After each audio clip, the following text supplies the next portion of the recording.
নমস্কার, আপনারা দেখছেন নিউজ নাও। আমি রয়েছি আপনাদের সাথে মীনাক্ষী। চোখ রাখছি খবরে। দিল্লিতে এখনো নিখোঁজ রাজ্যের পড়ুয়া স্নেহা দেবনাথ। নিখোঁজের ঘটনার বিষয়ে এবার হস্তক্ষেপ করলেন মুখ্যমন্ত্রী ডাক্তার মানিক সাহা। ত্রিপুরা সাবরুমের 19 বছর বয়সী স্নেহা দেবনাথ নিখোঁজের ঘটনায় শেষ পর্যন্ত হস্তক্ষেপ করলেন মুখ্যমন্ত্রী ডাক্তার মানিক সাহা। এক্ষেত্রে স্নেহা দেবনাথের নিখোঁজের বিষয়টিতে অবিলম্বে পদক্ষেপ নেবার জন্য পুলিশ প্রশাসনকে নির্দেশ দিয়েছেন মুখ্যমন্ত্রী। সাবরুমের বাসিন্দা স্নেহা দেবনাথ, যিনি নয়াদিল্লিতে নিখোঁজ হয়েছেন বলে জানা গেছে, তার রিপোর্ট মুখ্যমন্ত্রীর কার্যালয়ের নজর এসেছে। এরপর অবিলম্বে এবং যথাযথ ব্যবস্থা নেওয়ার জন্য প্রয়োজনীয় নির্দেশনা জারি করা হয়েছে পুলিশকে বলে জানিয়েছেন মুখ্যমন্ত্রীর কার্যালয়। 7 জুলাই ভোর 5:56 পরিবারের সাথে শেষবারের মতো কথা বলেছিলেন স্নেহা দেবনাথ। আত্মানাম সনাতন ধর্ম কলেজের প্রথম বর্ষের ছাত্রী স্নেহা দেবনাথের নিখোঁজ হবার ঘটনায় তীব্র উৎকণ্ঠায় রয়েছে তার পরিবার। 7 জুলাই বন্ধু পিটুনিয়ার সাথে সরাই রহিলা রেলওয়ে স্টেশনে যাবেন বলে প্রথমে রুমমেট এবং পরবর্তী সময়ে সাবরুমে তার পরিবারকে জানিয়েছিলেন স্নেহা দেবনাথ। সেদিন ভোর 5:56 সাবরুমে তার পরিবারের কাছে একটি ফোনও করেছিলেন তিনি। তবে যখন 8:45 আবার তার সাথে যোগাযোগ করার চেষ্টা করা হয়, তখন তার ফোন বন্ধ পাওয়া যায় বলে জানিয়েছেন স্নেহার পরিবার। তারপরই এতে বেড়ে যায় উদ্বেগ। পরবর্তী সময়ে জিজ্ঞাসাবাদের পর তারা জানতে পারেন যে পূর্ব পরিকল্পনা অনুযায়ী সেই সকালে পিটুনিয়ার সাথে আর দেখা করেননি স্নেহা। পরে একজন ক্যাব চালককে খুঁজে পেতে সক্ষম হয় স্নেহার পরিবার, যিনি নিশ্চিত করেন যে স্নেহাকে দিল্লির সিগনেচার ব্রিজের কাছে নামিয়ে দিয়েছিলেন তিনি। দিল্লির সিগনেচার ব্রিজ সংলগ্ন এলাকাটি নিরাপত্তার দিক থেকে অত্যন্ত স্পর্শকাতর, যেখানে সীমিত রয়েছে সিসিটিভি বা নজরদারি ক্যামেরা। এক্ষেত্রে নজরদারি ফুটেজের অনুপস্থিতি মারাত্মকভাবে ব্যাহত করছে তদন্তকে। স্নেহার শেষ গতিবিধি শনাক্ত করতে হিমশিম খাচ্ছে দিল্লি পুলিশও। এনডিআরএফ এর সহায়তায় সিগনেচার ব্রিজের 7 কিলোমিটারের ব্যাসার্ধের মধ্যে একটি বিস্তৃত অনুসন্ধান অভিযান শুরু করে দিল্লি পুলিশ। তবে এই প্রচেষ্টায় এখনো পর্যন্ত কোনো উল্লেখযোগ্য সূত্র পাওয়া যায়নি বলে জানিয়েছে পুলিশ। এদিকে সে কোনো ব্যক্তিগত জিনিসপত্র না নিয়ে চলে গেছে এবং গত 4 মাস ধরে কোনো ব্যাংক লেনদেন করেনি, অর্থাৎ তার অ্যাকাউন্ট এখনো অক্ষত রয়েছে বলে জানিয়েছে স্নেহার পরিবার। নিখোঁজ হবার প্রায় সপ্তাহ কেটে গেলেও এখনো পর্যন্ত রাজ্যের পড়ুয়া স্নেহা দেবনাথের খোঁজ না মেলায় শেষ পর্যন্ত বিষয়টিতে হস্তক্ষেপ করেছেন মুখ্যমন্ত্রী doctor Manik Saha. Bureau report, news now. BJP সরকারের আমলে সংকটে কর্মসংস্থান, এক্ষেত্রে ত্রিপুরায়ও বাড়ছে বেকারত্ব। রবিবার সাংবাদিক সম্মেলনে এমনটাই জানালেন গণতান্ত্রিক ছাত্র যুব ফেডারেশনের সর্বভারতীয় সাধারণ সম্পাদক হিমগ্নরাজ ভট্টাচার্য। বিজেপি সরকারের আমলে শুধুমাত্র সংকুচিতই হয়নি এই সংকটের মুখোমুখি বেকারদের কর্মসংস্থান। রবিবার আগরতলায় সাংবাদিক সম্মেলনে এমনটাই জানালেন গণতান্ত্রিক ছাত্র যুব ফেডারেশন ডিওয়াইএফআই এর সর্বভারতীয় সাধারণ সম্পাদক হিমগ্নরাজ ভট্টাচার্য।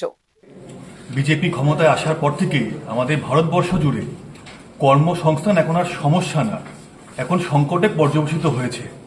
আপনারা জানেন যে দেশ স্বাধীন হওয়ার পরে শেষ 50 বছরে সর্বোচ্চ বেকারত্বের হার এই নরেন্দ্র মোদীর আমলে। এবং ডবল ইঞ্জিন সরকারের কথা বলে বিজেপি। যেখানে যেখানে রাজ্যের সরকারে বিজেপি ক্ষমতায় আছে সেই রাজ্যগুলোর অবস্থা অত্যন্ত খারাপ এই কর্মসংস্থানের প্রশ্নে। এই ত্রিপুরা রাজ্য, এই রাজ্যতে প্রতিদিন বেকারত্বের হার বাড়ছে।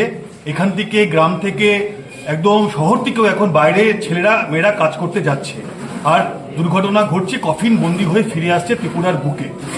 এর সাথে পড়াশোনা করেছে, যোগ্যতা অনুযায়ী কাজ চায়, কিন্তু সেই কাজ ত্রিপুরার বিজেপি সরকার এবং কেন্দ্রের বিজেপি সরকার দিতে পারছে না। এর বিরুদ্ধেই হচ্ছে আজকে আমাদের এই কনভেনশন। আজকে বাড়ি বাড়ি খাবার পৌঁছে দেবার কাজ যারা করছেন তারা কাজ করছেন জীবনের ঝুঁকি নিয়ে বলেও জানিয়েছেন ডিওয়াইএফআই সর্বভারতীয় সাধারণ সম্পাদক হিমগ্নরাজ ভট্টাচার্য। এখন ওই বাইকে গাড়ি চালিয়ে লোকের বাড়িতে খাবার পৌঁছে দিচ্ছে, তার কোনো স্বাস্থ্যের নিরাপত্তা নেই, কোনো রকম কোনো নিরাপত্তা নেই।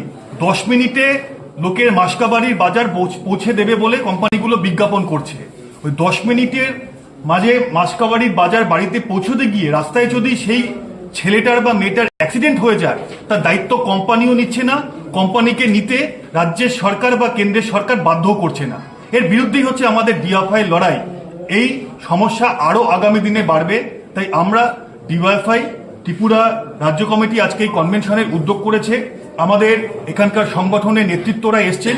আগামী দিনে রাস্তায় নেমে এর বিরুদ্ধে আমরা তীব্র লড়াই গড়ে তুলব, তার পরিকল্পনাই আছে। গণতান্ত্রিক ছাত্র যুব ফেডারেশনের সদর কার্যালয়ে এদিন আয়োজিত হয় কনভেনশন। আগামী দিনে বিশেষ করে কর্মসংস্থানের বিষয়ে আন্দোলন গড়ে তোলার রূপরেখা নির্ধারণ করা হয় এদিনের কনভেনশনে। ফিরো রিপোর্ট, নিউজ নাও। এদিকে চিকিৎসা শিক্ষা ক্ষেত্রে এক যুগান্তকারী অগ্রগতিতে ত্রিপুরা শান্তিনিকেতন মেডিকেল কলেজ তাদের প্রথম এমবিবিএস ব্যাচে 21টি রাজ্য থেকে শিক্ষার্থী ভর্তি করে স্বীকৃতি অর্জন করেছে বিরল কৃতিত্বের। অভূতপূর্ব এই কৃতিত্বের জন্য world book of records London থেকে আন্তর্জাতিক স্বীকৃতি দেওয়া হয়েছে এই প্রতিষ্ঠানটিকে। কৃতিত্বের স্বীকৃতির স্বরূপ 13 সেপ্টেম্বর 2025-এ লন্ডনের ব্রিটিশ পার্লামেন্টে অনুষ্ঠিতব্য একটি বিশেষ সংবর্ধনা অনুষ্ঠানে আমন্ত্রণ জানানো হয়েছে এই শিক্ষা প্রতিষ্ঠানের সভাপতি মলয় পীঠকে। এই স্বীকৃতি প্রগতিশীল চিকিৎসা শিক্ষার পতাকাবাহী হিসেবে এই শিক্ষা প্রতিষ্ঠানের অবস্থানকে আরও শক্তিশালী করবে বলে জানিয়েছেন ত্রিপুরা শান্তিনিকেতন মেডিকেল কলেজ কর্তৃপক্ষ। উল্লেখ করা যেতে পারে 2024 সালে মোট 150 জন ছাত্রছাত্রী নিয়ে প্রথমবারের মতো এমবিবিএস কোর্সের পাঠ্যক্রম চালু হয় ত্রিপুরা শান্তিনিকেতন মেডিকেল কলেজে।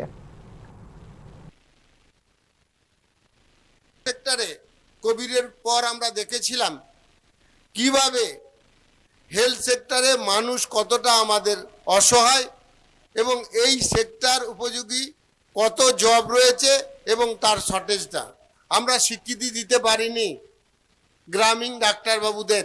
এনারাও নিজেরা কিছুটা ডিপ্রাইভড যে আমরা কি করে আমাদের জীবন জীবিকা চালাবো। আমরা তেনাদের জন্য একটি প্ল্যাটফর্ম করার কথা বললাম। আপনারা একটা ইউনাইটেড হন, প্ল্যাটফর্ম তৈরি করুন। একদিকে আপনারা আপনার পেশাকে কি করে ডেভেলপমেন্ট করতে পারবেন এ ভাবনা ভাবুন। মানুষকে মেন্টালিটি চেঞ্জ করার ক্ষেত্রে আপনাদের একটা বিশেষ ভূমিকা থাকবে। তা প্রতিটি কর্মসূচির সঙ্গে আপনারা অংশগ্রহণ করুন। তার সঙ্গে এখনকার মতো এই মুহূর্তের সংবাদ এই পর্যন্ত। অন্যান্য আপডেটস দেখার জন্য অবশ্যই নজর রাখতে হবে নিউজ নাও পর্দায়। নমস্কার।